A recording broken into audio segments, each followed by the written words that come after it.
Hello everyone, एक बार फिर से स्वागत है आपका अपना यूट्यूब चैनल साइंस गुरु रवि में। गाइज, कल हमने एक नए चैप्टर की शुरुआत की थी। चैप्टर का नाम था कंकाल तंत्र। तो सबसे पहले भैया आप हेडिंग लगा लीजिए कंकाल तंत्र। कंकाल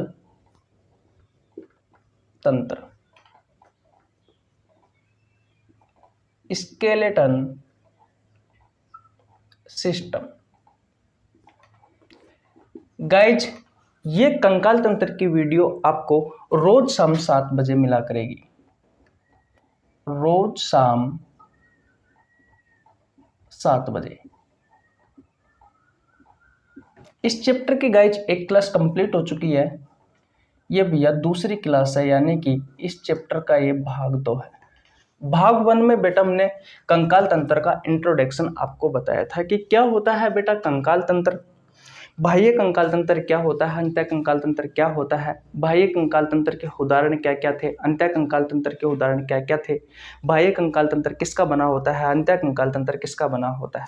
और मैंने आपको ये भी बताया था कि बेटा इस चैप्टर में हम हड्डियों और संधियों के बारे में, जॉइंट्स के बारे में पढ़ते हैं। बताया था ना मैंने आपको।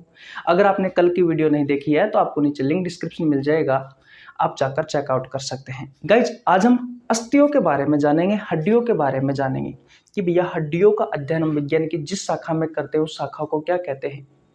हड्डियों में जो बीमारी होती है उसका अध्ययन हम विज्ञान की जिस शाखा में करते हैं उस शाखा को क्या कहते हैं। हड्डियों के डॉक्टर को क्या कहते हैं।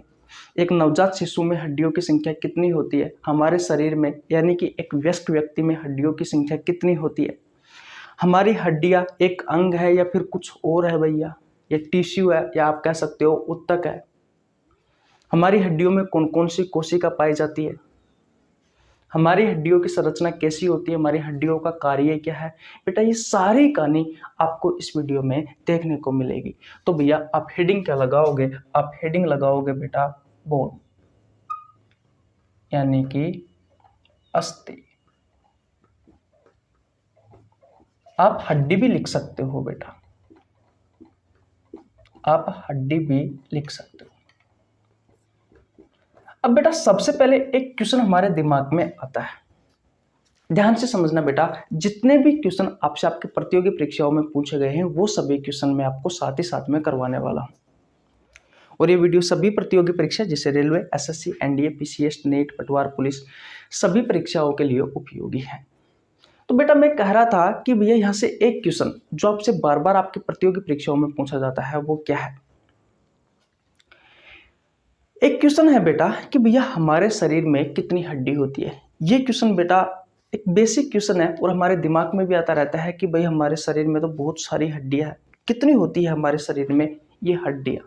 तो बेटा मैं आपको बता दूं, एक वयस्क व्यक्ति होता है, एक जो अडल्ट व्यक्ति होता है, वयस्क व्यक्ति, उस वयस्क व्यक्ति के शरीर में इन हड्डियों की संख्या होती है बेटा 206। लेकिन याद रखना, जब बच्चे का जन्म होता है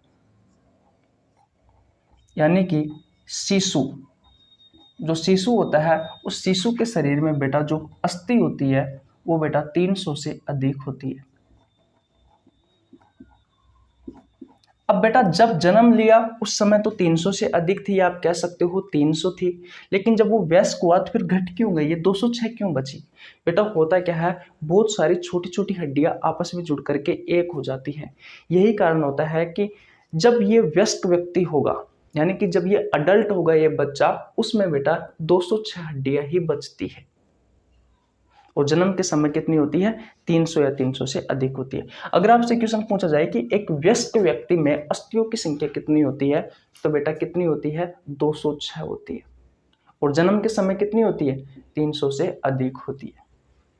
पहला क्वेश्चन क्लियर, ओके। अब बात करते हैं कि हड्डियों का अध्ययन विज्ञान की जिस शाखा में किया जाता है उस शाखा को क्या कहा जाता है। जैसे मैंने आपको बेटा बहुत सारी शाखाओं के बारे में बता चुका हूं, मैं आपको फिर भी बता देता हूं। जैसे कि ब्लड है। अब ब्लड के बारे में अध्ययन बेटा हम विज्ञान की जिस शाखा में करते हैं उस शाखा को कहा जाता है हीमेटोलॉजी। अब ये हीमेटोलॉजी विज्ञान की वह शाखा है बेटा जिसमें हम ब्लड के बारे में डिटेल में अध्ययन करते हैं। जैसे कि आरबीसी क्या है, डब्ल्यूबीसी क्या है, ब्लड प्लेटलेट्स क्या है, प्लाज्मा क्या है, इन सभी चीज़ों के बारे में हमें कहाँ सीखने को मिलता है बेटा? इस हीमेटोलॉजी शाखा में। ये हीमेटोलॉजी एक ब्रांच है बेटा। इस ब्रांच के बारे में जब आप पढ़ते हो, इसके बारे में जानकारी लेते हो, तो आपको बेटा उसमें ब्लड के बारे में जानने को मिलता है। वैसे ही बेटा अगर आप हड्डियों के बारे में जानना चाहते हो तो आपको बेटा एक शाखा होती है, एक ब्रांच होती है, स्टडी यानी कि अध्ययन। आप हड्डियों के बारे में अध्ययन विज्ञान की जिस शाखा में करते हो, जिस ब्रांच में करते हो, उस शाखा को कहा जाता है ओस्टियोलॉजी। उस शाखा को क्या कहा जाता है बेटा? ओस्टियोलॉजी कहा जाता है। इतनी बात क्लियर है? और भी बहुत सारी शाखाएं हैं जिनके बारे में मैं आपको बता देता हूं, जैसे कि लीवर, हिपेटोलॉजी। हिपेटोलॉजी विज्ञान की वह शाखा है बेटा जिसमें आप लीवर के बारे में डिटेल में अध्ययन करते हो। और बात करते हैं हृदय की, कार्डियोलॉजी। कार्डियोलॉजी विज्ञान की वह शाखा है बेटा जिसमें आप हृदय के बारे में अध्ययन करते हो। Lungs, pulmonology. बेटा पल्मोनोलॉजी विज्ञान की वह शाखा है जिसमें आप फेफड़ों के बारे में अध्ययन करते हो। Brain, neurology. न्यूरोलॉजी बेटा विज्ञान की वह शाखा है जिसमें आप तंत्रिका तंत्र के बारे में अध्ययन करते हो, या फिर किसके बारे में अध्ययन करते हो? आप आपके ब्रेन के बारे में अध्ययन करते हो। किडनी, गुर्दे। नेफ्रोलॉजी। ऐसे बेटा बायोलॉजी की बहुत सारी ब्रांच है, जैसे कि दांतों के बारे में अध्ययन आप विज्ञान की जिस शाखा में करते हो उस शाखा को डेंटोलॉजी कहा जाता है। आंखों के बारे में अध्ययन विज्ञान की जिस शाखा में करते हो उस शाखा को क्या कहा जाता है? ऑप्थेल्मोलॉजी। कान के बारे में अध्ययन विज्ञान की जिस शाखा में करते हो उस शाखा को ओटोलॉजी कहा जाता है। कोशिका के बारे में अध्ययन आप विज्ञान की जिस शाखा में करते हो उस शाखा को साइटोलॉजी कहा जाता है। उत्तकों के बारे में अध्ययन विज्ञान की जिस शाखा में करते हो उस शाखा को क्या कहा जाता है? हिस्टोलॉजी कहा जाता है। ऐसे बेटा बहुत सारी शाखाएं होती है। तो आपको याद रखना है बेटा, अगर आप हड्डियों के बारे में डिटेल में अध्ययन कर रहे हो तो बेटा जिस शाखा में करते हो उस शाखा को क्या कहा जाता है? उस शाखा को ऑस्टियोलॉजी कहा जाता है। लेकिन मान लीजिए बेटा हड्डियों में बीमारी हो गई, जैसे कि आपने पढ़ा होगा रिकेटस, से सूखा रोग भी कहा जाता है, ओस्टियोपोरोसिस, ओस्टियोमलेशिया, ये सभी हड्डियों की बीमारी है। हम आपको लास्ट में पढ़ाएंगे जैसे ये चैप्टर समाप्त हो जाएगा बाद में। तो अगर हड्डियों में बीमारियों के बारे में आपको अध्ययन करना है तो बेटा उसे क्या कहा जाता है? तो उसे कहा जाता है बेटा, मैं लिख देता हूं, हड्डियों में बीमारी। हड्डियों में बीमारी। और बेटा उस शाखा को क्या कहा जाता है? उस शाखा को कहा जाता है ऑर्थोलॉजी। ये ऑर्थोलॉजी विज्ञान की वह शाखा है बेटा जिसमें हम हड्डियों में बीमारियों के बारे में अध्ययन करते हैं। और बेटा जो हड्डियों का डॉक्टर होता है उसे क्या कहा जाता है? भाई हड्डियों का जो डॉक्टर होता है उसे क्या कहते हैं? उसे कहा जाता है बेटा ऑर्थोलॉजिस्ट। उसे कहा जाता है ऑर्थोलॉजिस्ट।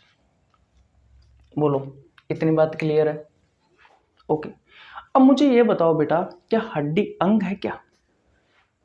अगर मैं आपसे पूछूं क्या हमारी जो अस्थि है, हमारी जो हड्डी है, ये एक अंग है क्या? ये एक ऑर्गन है क्या?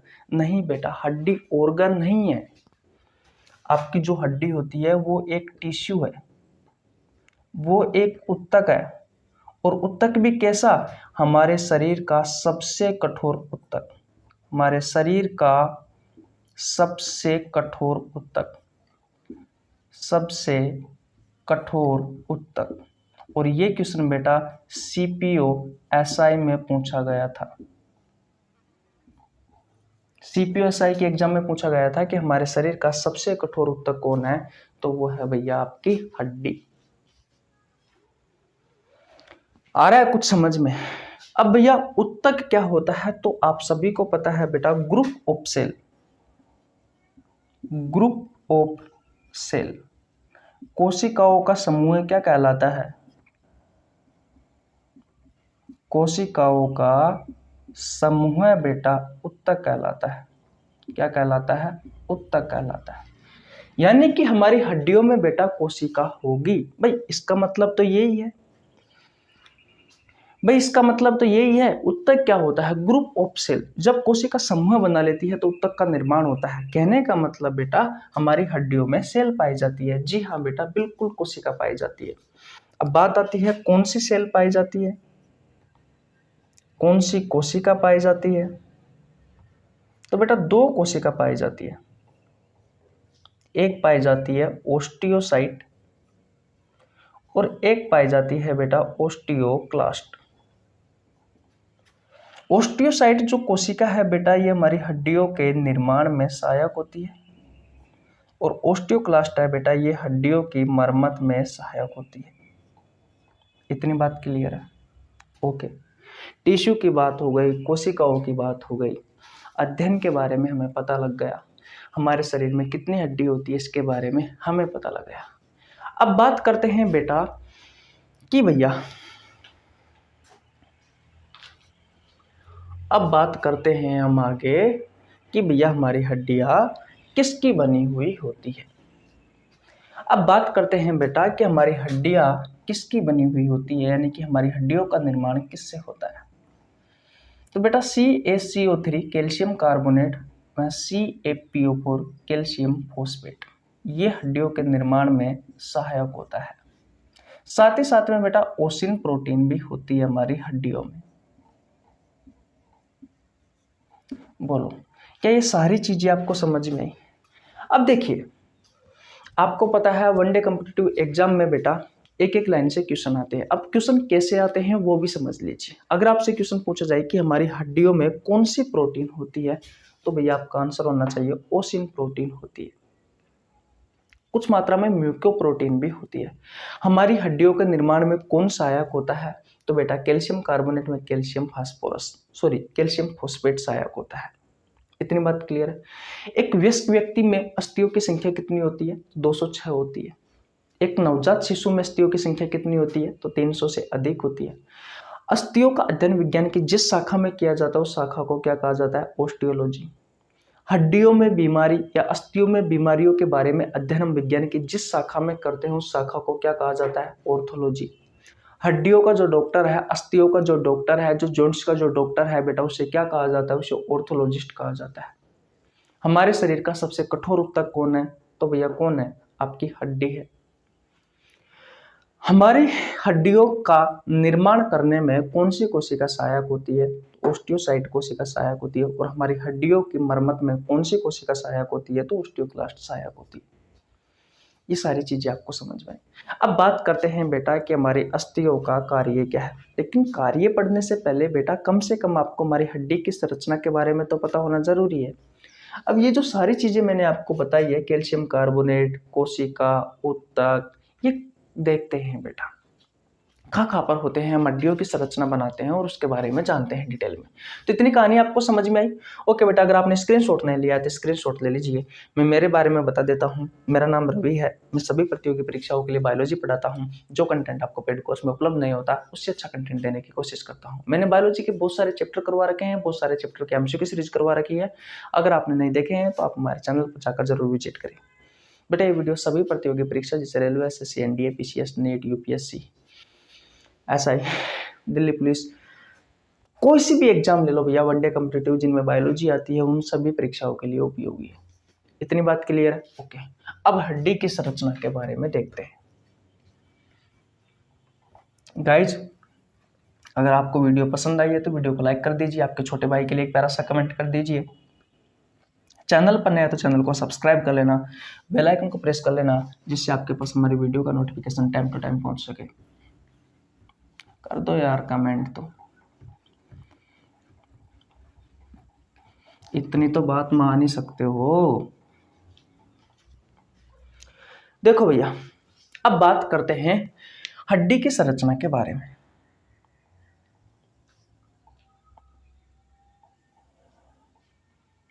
कुत्ते के मुंह में जो अस्थि होती है बेटा कुछ इस तरह की होती है, इतनी बड़ी तो नहीं होती, लेकिन आपको समझाने के लिए बताई गई।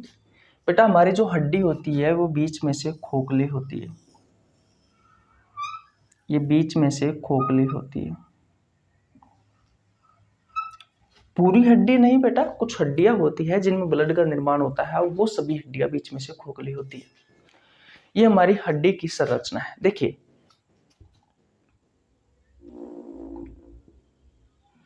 ये जो हिस्सा आपको दिखाई दे रहा है बेटा, ये वाला दोनों तरफ ऊपर और नीचे, यहाँ पर भी और यहाँ पर भी, यहाँ पर होते हैं बेटा टिश्यू, यहाँ पर क्या होते हैं बेटा, टिश्यू होते हैं। और आपको पता है टिश्यू में ही क्या होती है, कोशिका, क्योंकि टिश्यू की परिभाषा यानी कि उत्तक की परिभाषा क्या है, जब कोशिका समूह बना लेती है तो उत्तक का निर्माण होता है, यानी कि टिश्यू यानी कि उत्तक में क्या होगी बेटा, कोशिका होगी यानी कि सेल होगी। और हमारी हड्डियों में कौन सी कोशिका पाई जाती है, तो आपको पता है बेटा ओस्टियोसाइट, जो हड्डियों के निर्माण में सहायक होती है, और एक होती है बेटा ओस्टियोक्लास्ट, जो हड्डियों की मरम्मत में सहायक होती है। इतनी बात क्लियर है बेटा। ये जो किनारे होते हैं यहाँ पर, ये जो किनारे होते हैं ये वाले, ऊपर भी सेम ऐसे, ये जो किनारे होते हैं बेटा, इन किनारों पर क्या होता है, इन किनारों पर CaCO3 कैल्शियम कार्बोनेट में कैल्शियम फॉस्फेट होता है, कैल्शियम कार्बोनेट में कैल्शियम फॉस्फेट होता है। इतनी बात क्लियर है, ओके। सेम टू सेम ऊपर भी यही संरचना रहेगी बेटा, जैसे कि यहाँ सिर्फ मैं आपको बता रहा हूँ कि कौन कौन सी चीजें कहाँ पर होती है। यहाँ पर देखोगे बेटा आपको तो इसे छिद्रित हड्डी पाई दिखाई देती है, ऐसे बेटा छिद्रित हड्डी दिखाई देती है आपको दोनों तरफ, ऐसे किनारों पर।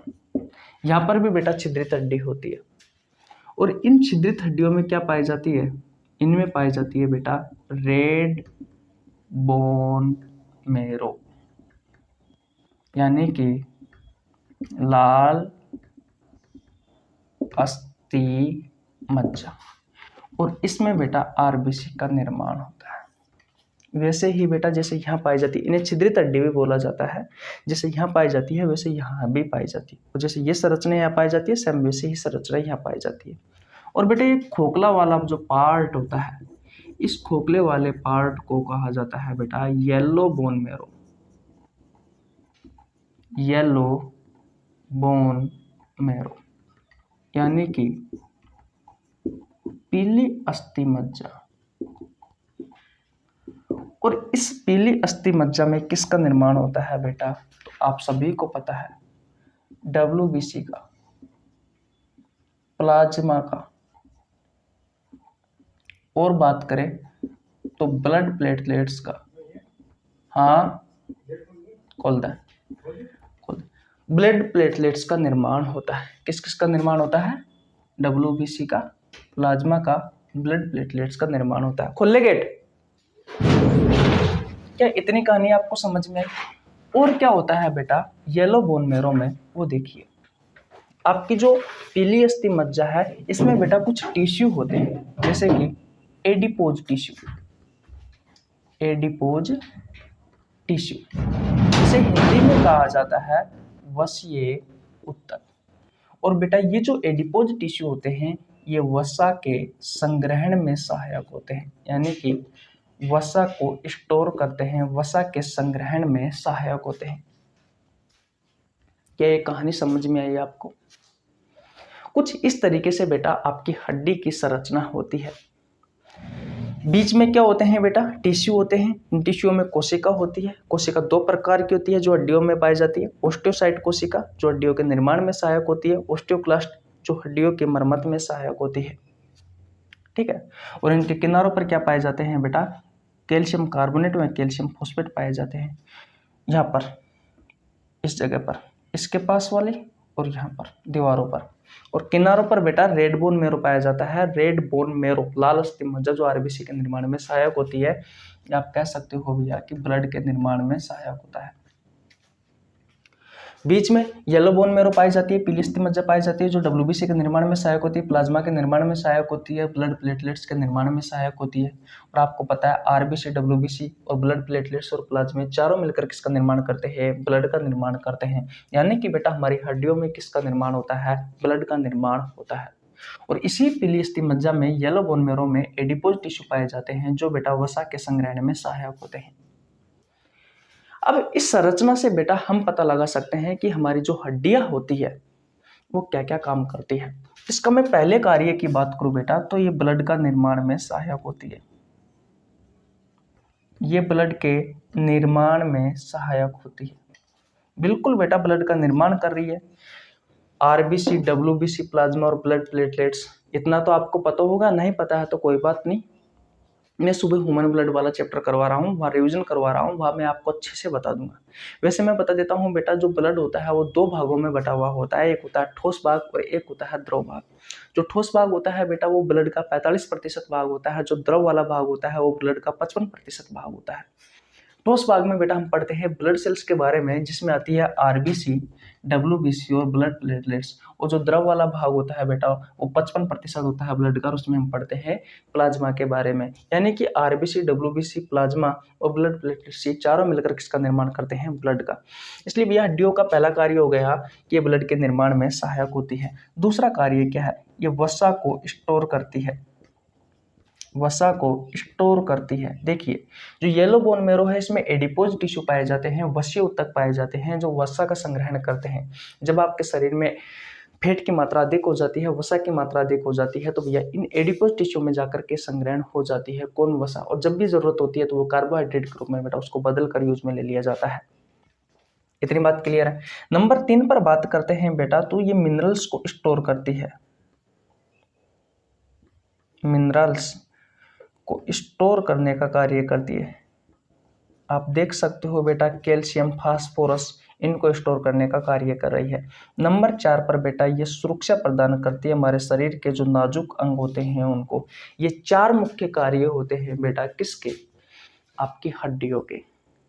तो कल हमने बेटा इंट्रोडक्शन पढ़ा, आज हमने हड्डियों के बारे में जाना, कल हम बेटा पेशियों के बारे में जानेंगे। और बेटा इस चैप्टर में हम ये पढ़ते हैं कि हमारी हड्डियां, ये जो 206 हड्डियां होती है, ये 206 हड्डियां कहाँ पर उपस्थित होती है, और हड्डियों से संबंधित बीमारी पढ़ेंगे, जॉइंट्स पढ़ेंगे, और तब जाकर बेटा ये चैप्टर समाप्त होगा। तो अभी तो इसमें बहुत सारा समय लगने वाला है, तो आज यहीं तक रुकते हैं।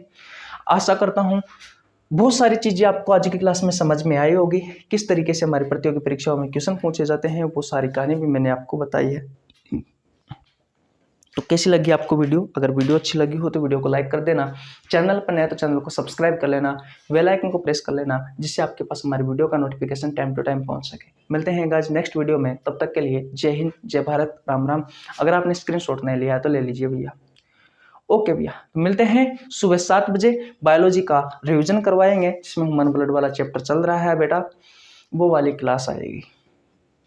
तो अगर आपने वो सुबह वाली क्लास ज्वाइन नहीं की है तो बेटा जरूर ज्वाइन करो, वहाँ पर मैं आपको बहुत अच्छे क्वेश्चन करवा रहा हूँ। बायोलॉजी के क्वेश्चन यूँ याद हो जाएंगे चुटकियों में। बाय बाय, पढ़ते रहना और मिलते रहना हमसे। बाय।